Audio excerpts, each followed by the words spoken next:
வணக்கம். இன்னைக்கு நம்ம பார்க்க போற பழமொழி கழுதை தேய்ந்து கட்டெறும்பு ஆனது போல. கழுதை ஒரு பெரிய உருவமுள்ள ஒரு மிருகம். அது எப்படி கட்டெறும்பு சைஸ், கட்டெறும்புனா சின்ன அளவு உள்ள ஒரு உயிரினம். அந்த அளவுக்கு எப்படி அது தேய்ந்தாலும், கழுதை தேய்ந்தா கூட அந்த அளவுக்கு ஆக முடியாது. அப்ப ஏன் இந்த ரெண்டையும் இதா சொல்லியிருக்காங்க? கழுதை கூட கட்டெறும்பை உவமைப்படுத்தியிருக்காங்க. எதுக்காக இந்த ரெண்டையும் ஒப்பிட்டிருக்காங்க அப்படின்னு பார்த்தா, அதாவது கழுதை பெரிய அளவு பொதி சுமக்கும்னா, பண்டை காலத்துல மக்கள் அவங்களோட செல்வங்களாகட்டும் ஏதாவது இதெல்லாம் பெரிய பொதியில வச்சு கழுதை மேல வைத்து தான் கொண்டு போவார்கள். ஆனா அந்த பெரிய பொதி கூட அந்த கழுதை மேல கொண்டு போற செல்வமானது அப்படியே அவங்க நல்ல விதமா செலவழிச்சா அவங்களுக்கு நன்மையா இருக்கும். ஆனா ஊதாரித்தனமா செலவழிச்சாங்கன்னா அந்த அந்த பொருளானது அப்படியே தேய்ந்து போகும். தேய்ந்து எப்படி அது எந்த அளவுக்கு ஆகிவிடும்? ஒரு சின்ன கட்டெறும்பு எவ்வளவு துணூண்டு கொண்டு போகும், பொதி சுமக்கும், அந்த அளவுக்கு ஆயிடும். அதனால நம்ம எதுவுமே அது அருள் செல்வமாகட்டும், பொருள் செல்வமாகட்டும், கல்வி செல்வமாகட்டும், எந்த செல்வமாக இருந்தாலும் பெரிய அளவில் நம்மிடம் இருந்தால் அதை அப்படியே அதாவது பேணி பாதுகாத்து கொள்ள வேண்டும். பிறருக்கு கொடுத்தால் கூட அதை பேணி பாதுகாத்து கொள்ள வேண்டும். ஒரே அடியாக ஊதாரித்தனமாக இருக்கக்கூடாது அப்படிங்கிறது தான். இருந்தால் நம்ம எல்லாம் இழந்து ஒரு கழுதை லெவலுக்கு இருக்கிறது ஒரு கீழான ஒரு லெவலுக்கு வந்துடுவாங்க. யாருமே மதிக்க மாட்டாங்க. ஒரு நல்லா படிக்கிற மாணவர் கூட, ஒரு நல்ல மதிப்பெண்கள் எடுக்கிறவர் கூட, நல்லபடியாக படித்திருந்தவர் திடீரென்று படிப்பில் ஆர்வம் குறைந்து அவர் கீழே மதிப்பெண்கள் குறைந்து விட்டால், மிகவும் குறைந்து விட்டால் அவரை இந்த பழமொழியை தான் சொல்வார்கள், கழுதை தேய்ந்து கட்டெறும்பு ஆனது போல. ஆனால் இந்த கழுதைக்கும் கட்டெறும்புக்கும் எந்த ஒரு சம்பந்தமும் இல்லை. இந்த பழமொழிக்கே இது இது இது ஒரு அர்த்தமாக சொல்வார்கள். ஆனால் இதுதான் பொருள் கிடையாது.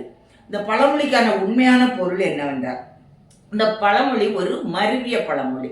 கழுதை தேய்ந்து, கழு தேய்ந்து கட்டியிரும்பு ஆனது போல.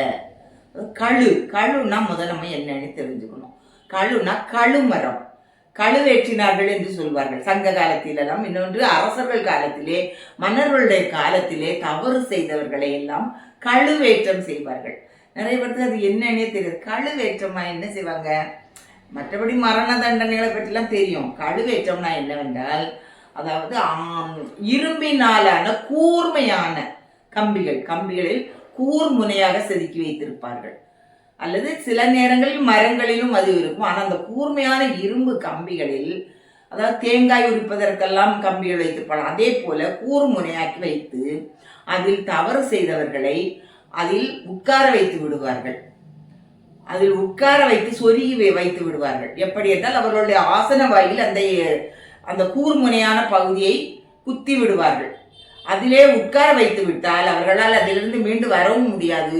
இன்னொன்று அவர்களுடைய உடல் எடையால் அந்த கழுமரத்திலே இருந்து அந்த கூர்மையான பகுதியிலிருந்து அப்படி மெல்ல கீழே இறங்கி வந்து கொண்டே இருக்கும். அவர்கள் அலரும் ஓசை கூட 3 காத தூரம் கேட்கும் அப்படின்னு சொல்லுவாங்க. ஆனால் யாரும் அவங்கள அதுல இருந்து விடுவிக்க மாட்டாங்க. அப்படியே விட்டு விடுவார்கள். அவர்கள் படும் அவஸ்தை கொடுமையானது. அதாவது குலசேகரன் மன்னன், பாண்டிய மன்னன் குலசேகர பாண்டியன் 8000 சமணர்களை கழுவில் ஏற்றினான் என்று கூறுகிறார்கள். 8000 பேர்னா பாருங்க, எத்தனை பேர்! அந்த கழுவேற்றம் பயங்கரமான தண்டனை, மரண தண்டனை. இந்த காலத்தில் அந்த தண்டனைகள் எல்லாம் இல்லாமல் போய்விட்டது. அதனால்தான் குற்றங்கள் அதிகம் பெருகிவிட்டது. அந்த தண்டனையில என்ன ஆகும்னா, அந்த கழுவுல ஏற்றிட்டு அதுக்கு பிறகு அந்த உடம்பு எடுக்க மாட்டாங்க. அது உடனே உயிர் போகாது. அப்படியே வெயில்ல விட்டுருவாங்க.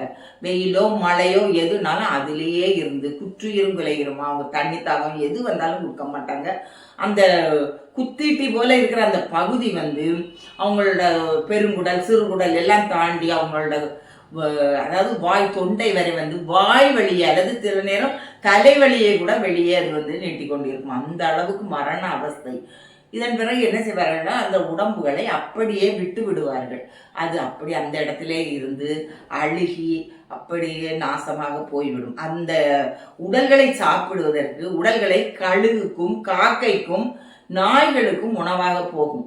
அதெல்லாம் சாப்பிட்டு பிறகு எலும்புதான் மிஞ்சும். இல்லை அதில் உட்கார்ந்த மணியே இருப்பாங்க.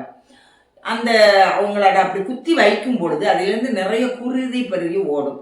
அந்த ரத்தமெல்லாம் பட்டு அந்த கம்பி, இரும்பு கம்பியில தண்ணி பட்டாலே என்னன்னா துரு ஏறும்.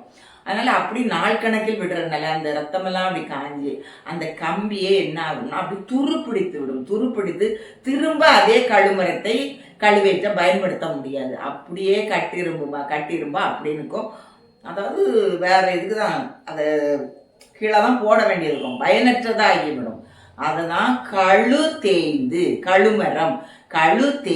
கட்டி இரும்பு ஆனது போல அப்படின்னு சொல்லி இதைத்தான் சொல்றதான். பிறகு மாறிக்கிட்டு கொஞ்ச நாள் ஆன பிறகு மக்கள் பேசி பேசி கழுதை தேய்ந்து கட்டரும்பு ஆனது போல அப்படின்னு மருவி வந்த பழமொழி இது. நன்றி, வணக்கம்.